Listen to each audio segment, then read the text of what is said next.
प्यारे बच्चों, मैं आपके लिए लाई हूँ बहुत सारी कहानियाँ। ये मनोरंजक भी हैं और प्रेरणादायी भी। आज की कहानी मैं आपको सुनाऊंगी तेनालीराम जी के बारे में। तो कहानी के पहले हम थोड़ा सा तेनालीराम के बारे में जान लेते हैं। तेनालीराम विजयनगर के यशस्वी राजा कृष्णदेव राय के राज्य विदूषक थे। गंभीर से गंभीर विषय को अपने हास परिहास द्वारा हल कर देना उनका विशिष्ट गुण था। उत्तर भारत में महान मुगल सम्राट अकबर के राज्य विदूषक बीरबल को हास परिहास में जो स्थान प्राप्त था, दक्षिण भारत में उससे भी अधिक हास परिहास की वार्ताएं तेनालीराम के संबंध में प्रचलित हैं। तेनालीराम और बीरबल के कुछ किस्से तो इतने अधिक लोकप्रिय हो चुके हैं कि ये पहचान करना भी मुश्किल हो जाता है कि यह किस्सा तेनालीराम का है या बीरबल का। आज की कहानी का शीर्षक है महामूर्ख। तो आइए सुनते हैं क्या है इस कहानी में। राजा कृष्णदेव राय होली का उत्सव बड़ी धूमधाम से मनाते थे। होली के दिन मनोविनोद के अनेक कार्यक्रम विजयनगर में होते थे। प्रत्येक कार्यक्रम के सफल कलाकार को पुरस्कार देने की व्यवस्था भी होती थी। सबसे बड़ा तथा सबसे मूल्यवान पुरस्कार महामूर्ख की उपाधि पाने वाले को दिया जाता था। तेनालीराम को हर साल सर्वश्रेष्ठ हास्य कलाकार का पुरस्कार तो मिलता ही था। अपनी चतुराई और बुद्धिमानी के बल पर प्रतिवर्ष महामूर्ख भी वही चुना जाता था। इस तरह तेनालीराम हर वर्ष 2-2 पुरस्कार अकेला हड़प लेता था। इस साल अन्य दरबारियों ने विचार किया कि इस बार होली के उत्सव पर तेनालीराम का पत्ता ही साफ कर दिया जाए। उसके लिए उन्होंने एक उपाय भी खोज निकाला। तेनालीराम के प्रमुख सेवक को अपनी ओर कर उसके द्वारा तेनालीराम को छक कर भंग पिलवा दी गई। होली के दिन इसी कारण तेनाली भंग के नशे की तरंग में घर पर ही पड़े रहे। दोपहर बाद जब तेनालीराम की नींद खुली तो वह घबरा कर उठे और इसी घबराहट में भागते भागते दरबार में पहुंच गए। जब वे दरबार में पहुंचे तब तक उत्सव में आधे से अधिक कार्यक्रम संपन्न हो चुके थे। राजा कृष्णदेव राय उन्हें देखते ही बोले, मूर्ख तेनालीराम जी, आज के दिन भी भंग छान कर सो गए।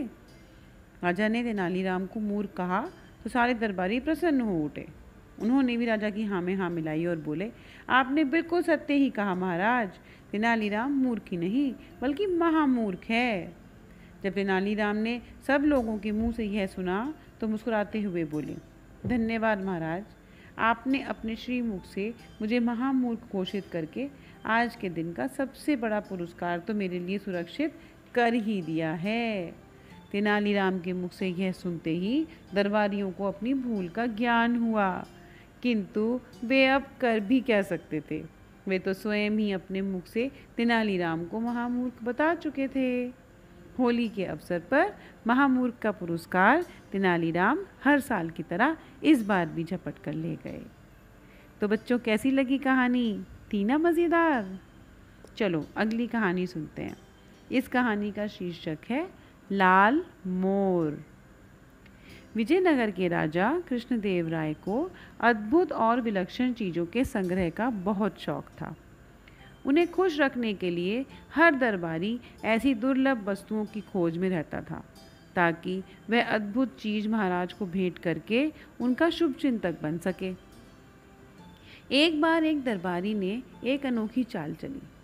उसने मोर को रंगों के एक विशेषज्ञ से लाल रंगवा लिया।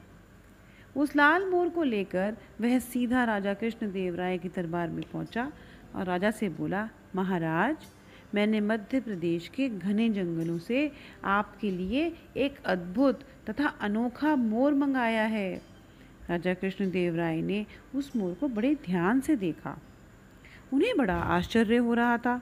उन्होंने कहा, लाल मोर, वास्तव में आपने हमारे लिए अद्भुत चीज़ मंगाई है।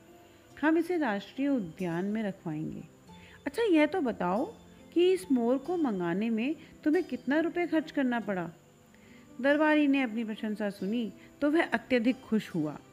बड़े विनम्र भाव से वह राजा से बोला, महाराज, आपके लिए यह अनोखी वस्तु लाने के लिए मैंने अपने 2 सेवक पूरे देश की यात्रा पर भेज रखे थे। वे वर्षों तक किसी अद्भुत वस्तु की खोज में लगे रहे। इतने दिनों बाद मध्य प्रदेश के जंगलों में यह अनोखा लाल रंग का मोर मिला। मैंने अपने उन सेवकों पर करीब 25,000 रुपये खर्च किए हैं। राजा कृष्णदेव राय ने कोषाध्यक्ष को आज्ञा दी, इन सज्जन को 25,000 रुपये राजकोष से दे दिए जाएं। कोषाध्यक्ष को आज्ञा देकर राजा ने उस दरबारी से कहा, यह तो आपको वह रुपया दिया जा रहा है जो आपने खर्च किया है। 1 सप्ताह बाद आपको उचित पुरस्कार भी दिया जाएगा। दरबारी ने तेनालीराम को तिरछी निगाहों से देखा और मुस्कुराने लगा। तेनालीराम उसके मुस्कुराने का अर्थ समझ गए। समय को देखते हुए उन्होंने चुप रहना ही उचित समझा। तेनालीराम यह भी समझ गए थे कि लाल रंग का मोर किसी भी देश में नहीं होता। ऐसा मोर कहीं भी नहीं पाया जाता। उन्हें लगा यह सब इस दरबारी की चाल है। तेनालीराम ने दूसरे दिन उस रंग विशेषज्ञ को खोज निकाला जिसने मोर को लाल रंग में रंगा था। तेनालीराम 4 मोर लेकर उस चित्रकार के पास पहुंचे। उन्होंने उन्हें लाल रंग में रंगवाकर तैयार कराया। उसी दिन उन्हें लेकर दरबार में पहुंचे और राजा से कहा, महाराज, हमारे मित्र दरबारी ने 25,000 में केवल लाल रंग का एक ही मोर मंगवाया था। मैं मात्र 10,000 में उससे भी अधिक सुंदर 4 ले आया हूँ। राजा ने देखा, सचमुच तेनालीराम के चारों मोर उस दरबारी वाले मोर से कहीं अधिक सुंदर और सुर्ख लाल रंग के थे। राजा को आज्ञा देनी पड़ी, तेनालीराम को राजकोष से 10,000 रुपये फौरन दे दिए जाएं। राजा कृष्णदेव राय की यह आज्ञा सुनते ही तेनालीराम ने एक आदमी की ओर इशारा करते हुए कहा, महाराज, पुरस्कार का सही अधिकारी यही कलाकार है, मैं नहीं हूँ। यह आदमी एक अनोखा चित्रकार है। यह किसी भी वस्तु का रंग बदलने की कला में निपुण है। इसी ने नीले मोरों का लाल रंग करने की कला दिखाई है। अब राजा को सारा गोरखधंधा समझते देर नहीं लगी। वह समझ गए कि पहले दिन दरबारी ने उन्हें मूर्ख बनाकर रुपए ठगे थे।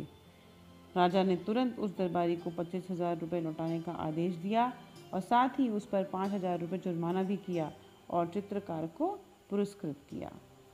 दरबारी बेचारा क्या करता, वह अपना सा मुँह लेकर रह गया।